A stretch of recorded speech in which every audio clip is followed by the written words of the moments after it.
اگر شوہر ظالم ہو تو عورتیں گھر سے بھاگا نہ کرے، جلدی سے طلاق کا مطالبہ نہ کرے، جلدی سے گھبرائے نہیں۔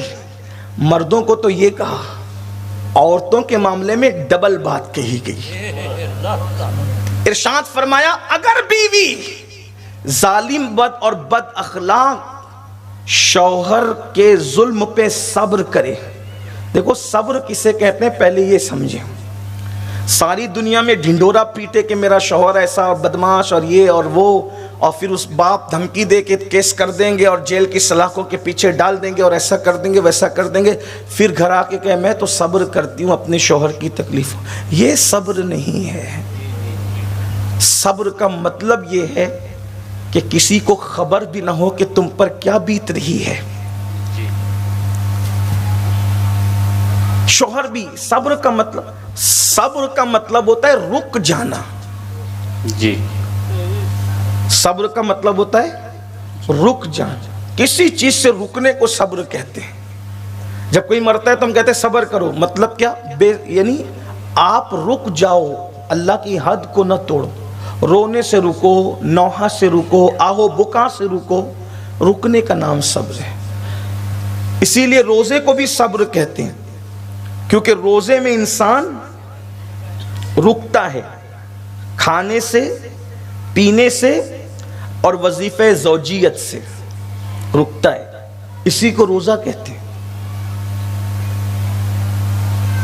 تو اگر شوہر بد اخلاق مل گیا اور اس پر کوئی عورت صبر کرے تو آقا علیہ السلام نے پھر وہاں تو ایک مقدس مرد کا نام لیا، حالانکہ ان کی کوئی مثال نہیں، نبی اور غیر نبی میں کوئی تقابل نہیں ہے، لیکن یہاں اب انداز بدل گیا۔ آقا ارشاد فرماتے ہیں اگر عورت صبر کرے شوہر کی بدخلقی پر تو اللہ اسے حضرت مریم اور حضرت آسیہ کے صبر کا ثواب عطا فرماتا ہے۔ اب یہاں دو عورتوں کا تذکرہ فرمایا، حضرت مریم کا، نبی کی ماں ہے، اور حضرت آسیہ یہ فرعون کی بیوی ہے، اور یہ وہ مقدس خاتون ہے جس کا ذکر اللہ نے قرآن میں فرمایا ہے۔ اور ان کا صبر کیا تھا؟ حضرت آسیہ کا صبر کیا تھا؟ اب یہاں ایک بات سنیں، فرعون جیسا شوہر اور آسیہ جیسی بیوی، مطلب جہنمی کے گھر میں جنتی۔ اللہ کا انتخاب دیکھیں، قدرت کا انتخاب دیکھیں۔ یعنی اگر اس دور کا سب سے بدترین کوئی مرد تھا وہ فرعون تھا، اور اس دور کی سب سے بہترین کوئی بیوی تھی تو وہ حضرت آسیہ تھی۔ آخر آسیہ کو فرعون کے گھر میں، بھئی اللہ تو جوڑے اللہ بناتا ہے، تو فرعون کے گھر میں آسیہ کو کیوں پہنچا دیا؟ اس کی حکمت ہے۔ اس کی وجہ یہ ہے، بہت سی حکمتوں میں سے ایک حکمت یہ ہے کہ چونکہ فرعون کے گھر میں اپنے محبوب پیغمبر حضرت موسیٰ کی پرورش کرنی تھی، تو موسیٰ کو پہنچانے سے پہلے حضرت موسیٰ کے لیے مومنہ گود کا انتظام حضرت آسیہ کی شکل میں کر دیا گیا۔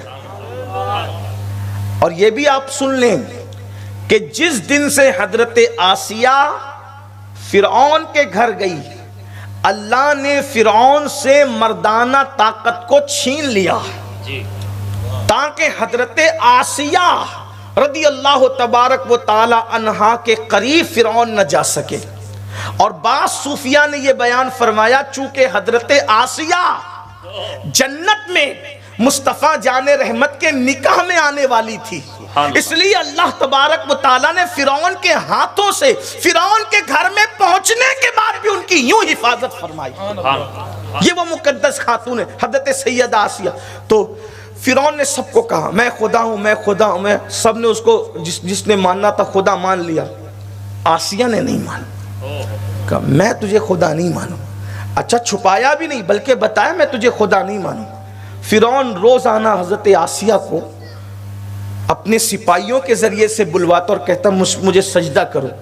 آپ کہتے میں تجھے سجدہ نہیں کروں گی، تو جانتے کیا کرتا؟